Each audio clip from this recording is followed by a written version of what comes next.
basic armbar, which we talked about a few different kinds of grips that we could use.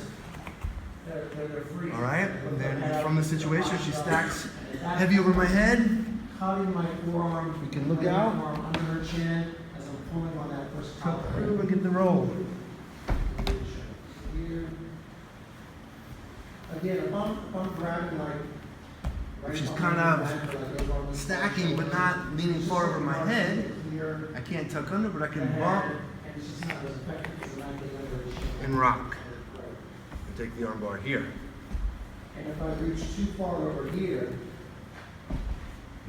then it's just way too much space. If we're here and she stacks up to pull the arm out, and this arm is on this side of my body, she pulls the arm out, she's trying to look around to pass the guard, cut the knee in, and we get the armbar switch. She can, if she wants that space to beat me up. And just kind of lay my forearm. And if she does the same thing, but the arm is on the other side, she pulls the arm out. So now we're here. I can also use my legs to kind of. We have the omoplata sweep. From the top. To the holster position. Back to the armbar again. So using that first grip. However, that holster position within itself offers up quite a few different techniques. Okay, so a few different postures on top so far, right? Got one more we're dealing with. And that's the important thing, is that every time I'm going for this armbar, I'm prepared and ready for combinations, right? And we have these different grips, but you'll notice a lot of them, you know, when I do the first move where I tuck under, or I do the second one where I bump out, where I do the omoplata sweep, those all require this arm under here. And the last one does as well. She's going to stand up on this one. And now she pulls the arm out here. Puts us in a situation like this, all right?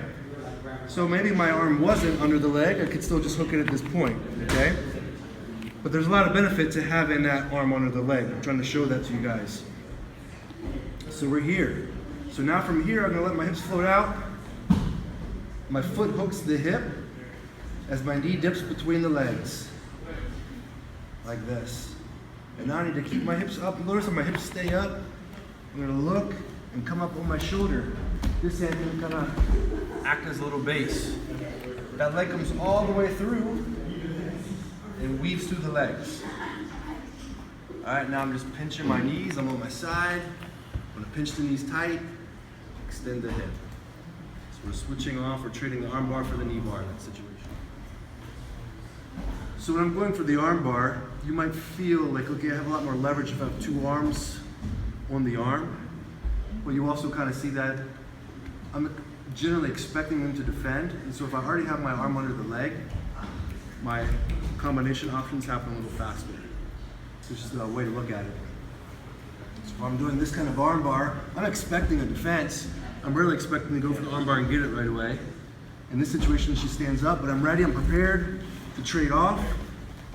We're gonna come up, hips should be right up above the knee, and this leg is reaching for between the legs as I start to arch my hips and guide her to the mat. Right here, that leg's working its way through, keeping the hip slightly above the knee. Pinch the knees and arch the hip.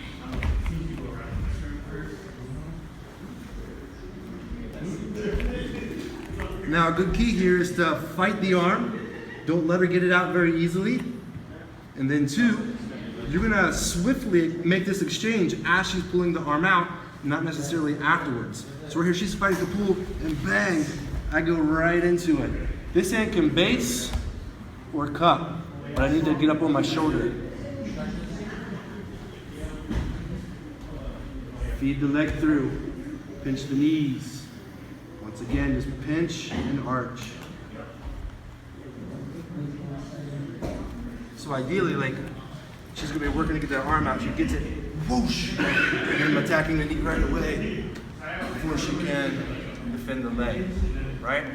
So the key here is we don't want to roll over our face, but we want to get up on the shoulder The key is to make sure that my hips stay up above her knee, all right?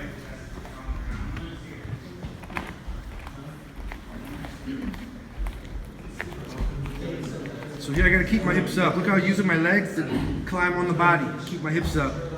But I gotta drop them enough to get my knee inside, and then they come back up again. And this is where I shoot up on my shoulder. I gotta look through. I'm up on my shoulder, not on my face. I don't roll over my face. We come here. Now if this foot can't make it in because she's got her leg tight, we're gonna end up in a situation like this, okay? So what I'll usually do in that situation is go ahead and climb this one out and then just cross my ankles. All right, that would be the next phase of a knee bar. Here you can really extend and pinch your knees and arch. Takes some practice, and then competitively, you couldn't do that until brown belt anyway. So this is like another option. I think it's a little bit easier. It's also legal if you're competing. But we're in the same exact situation.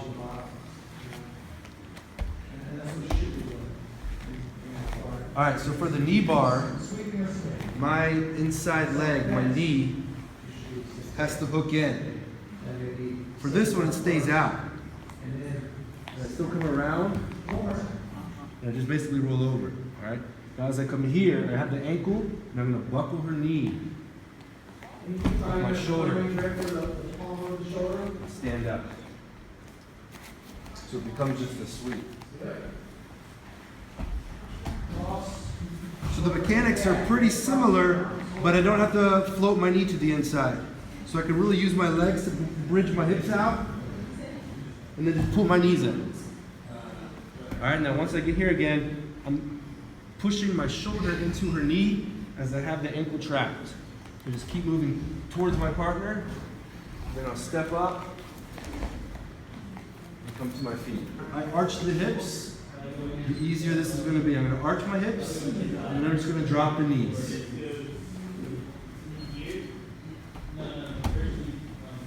Arch, drop.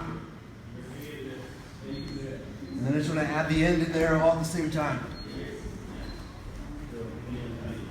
So arch, drop, turn. Step up. I got it.